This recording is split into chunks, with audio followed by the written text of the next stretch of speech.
এখন থেকে আপনার প্রিয় সিরিয়ালগুলো ফ্রিতে দেখুন এক্সক্লুসিভলি শুধুমাত্র সান নেক্সটে। এখনই অ্যাপ ডাউনলোড করুন।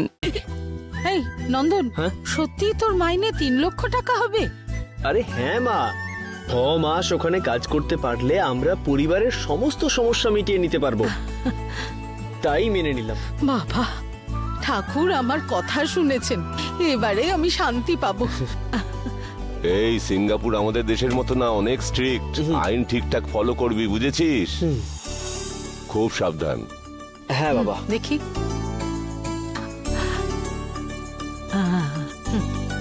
খালি মন্দিরে যাই বলে পিছনে লাগতে দেখলে তো আমার পাওয়ার। তবে 6 মাসের বদলে 6 বছর যদি তুই ওখানে চাকরি করতিস, তাহলে তো দিদির বিয়ের সাথে তোর বোনের বিয়েটাও দিতে পারতাম। হ্যাঁ রে, এটার কোনো উপায় আছে কিনা জিজ্ঞেস করিস।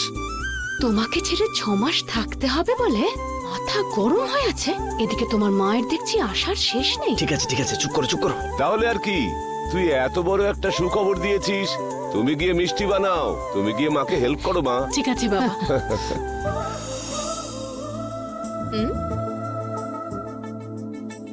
ঠিক আছে বাবা, আমি গিয়ে ফ্রেশ হয়ে আসছি। অনামিকা, তুমি বাবার সঙ্গে কথা বলো। এসো, কথা বলে তোমার মন ভালো করে দেবো, বসো। ঠিক আছে।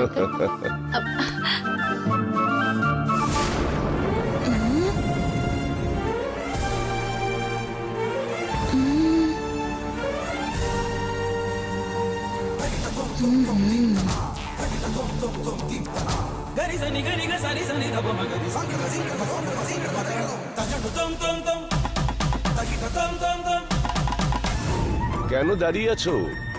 বসো মা। আচ্ছা, কি মানত মা? কি বলছেন আঙ্কেল? না, কি একটা মানত বললে না, সেটা কি মানত? তেমন কিছু না আঙ্কেল। এই মন্দিরে ঠাকুরের মূর্তির সামনে 108টা প্রদীপ জ্বালিয়ে ঠাকুরের কাছে প্রার্থনা করে বলবো খুব তাড়াতাড়ি যেন নির্বিঘ্নে আমার বিয়েটা হয়ে যায়। কি মিষ্টি বানাবো মা? প্রত্যেকবারের মতো সুজির হালুয়াই বানাবো, ওটাই ইজি। আমি গিয়ে সুজি নিয়ে নিয়ে আসি। যা।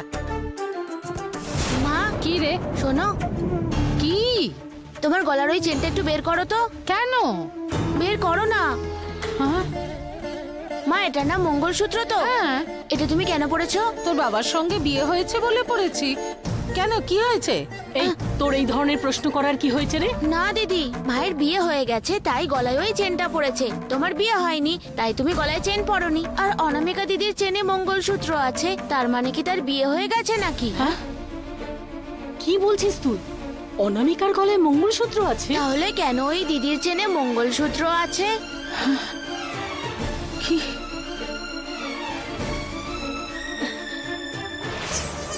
এই বাজে কথা